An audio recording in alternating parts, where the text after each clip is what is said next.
Welcome to Real Recruits TV. I'm Kyle Stanley alongside Phil Stafford. Phil, we had an exciting week of high school football, including two teams looking to stay undefeated, as well as one team atop the state rankings looking to show their dominance on the road. Yeah, and I thought it was a lot of fun and good to see all of the different action that we saw in the different divisions. From Division 1 to Division 2, Division 3, and also Division 5, we saw a lot of different teams competing this week, and in particular, Division 3 had a great game. Our reporter Alex Adams was at the game on Friday night.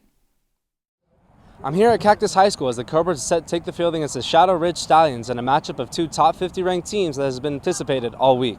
The Cobras haven't lost a regular season home game since September of 2011, and if Everett Whipple was going to have it his way, the streak would continue. Whipple connects with Williams Uriah on their first drive of the game for the early lead. Just a minute later, Trevor Mucci finding Xavier Neeson, and it's a foot race to the end zone. It goes down as an 82-yard touchdown for the Stallions, and it's a tie at 7. Still in the first, fourth down for the Cobras, and Kyle Dorn breaks to the line and comes up with a big-time tackle for turnover on downs.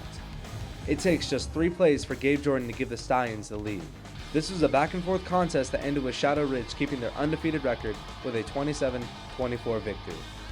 Heading now to O'Connor High School, the Eagles are back at home after losing on the road last week. Desert Ridge trying to start a win streak. Let's take you to the first quarter of action. 4 minutes into this one, Tate Shumway quiets the home crowd with a beauty to senior E.J. McClanahan. 19 yards on that touchdown pass puts the visiting Jaguars ahead 6-0. 5 minutes later in the first, O'Connor tries to make some noise. Junior Oscar Mills hands off to Micah Hairston. The senior gets a couple blocks and takes this one past midfield for a big 30-yard gain, but that was the last we heard from the Eagles. It was all Desert Ridge from there, 14-0 early in the second quarter. It's the Shumway to McClanahan connection once again, this time for 29 yards, another superb pass from the sophomore. It's now 20-0 visitors. And to drive the nail deeper into the coffin, the Jaguars take advantage of the Eagles' special teams. The onside kick works to perfection as Mason Madrid comes up with it for Desert Ridge. From there, the Jaguars went up 42-0 before the half and ended up blanking O'Connor 55-0. Not a bad showing for one of the top-ranked teams in the state. Averaging 43 points per game through the first 2 weeks this season, pretty fair to say that the Sunnyslope Vikings are off and running. They visited the Aztecs of Copper Canyon on Thursday, just a short distance away from the Dome. The Aztecs kept the Vikings at bay in the first quarter, holding them to a goose egg, but the first play of the second was the end of that. Mike Humphrey puts it up in the air for Brandon Cruz to make a play, and he does. 45 yards on the toss and catch, and Cruz's first TD of the season, 7-0 Slope.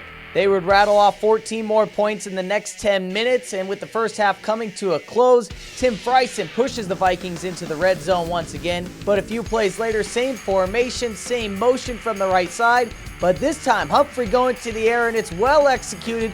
Cruz on the receiving end again. Slope put up 382 yards of offense on the night. As for the Vikings defense, they held up their end of the bargain as well. Aztecs tried to get to the edges to flash some of their speed, but Slope kept the end sealed up with some big plays from junior Jacob Eshelman and senior Siaka Kamara. The Vikings seal up their first shutout of the season, 45-0 the final.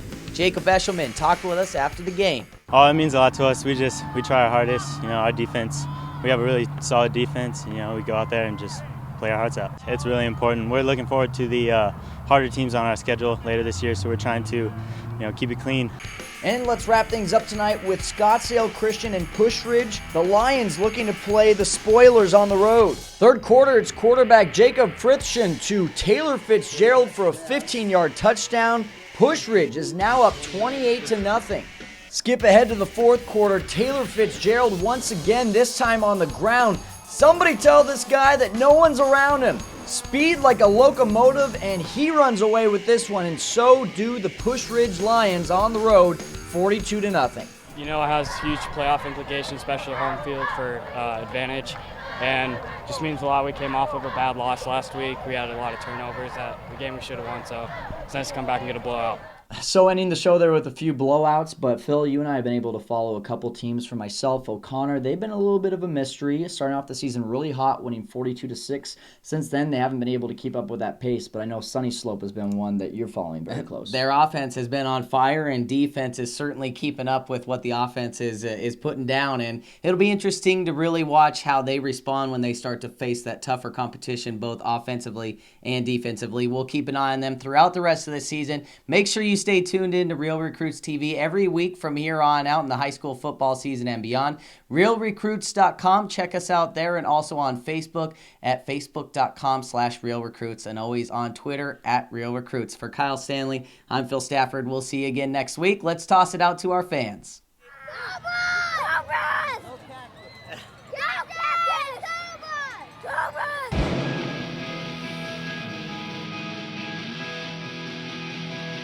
Go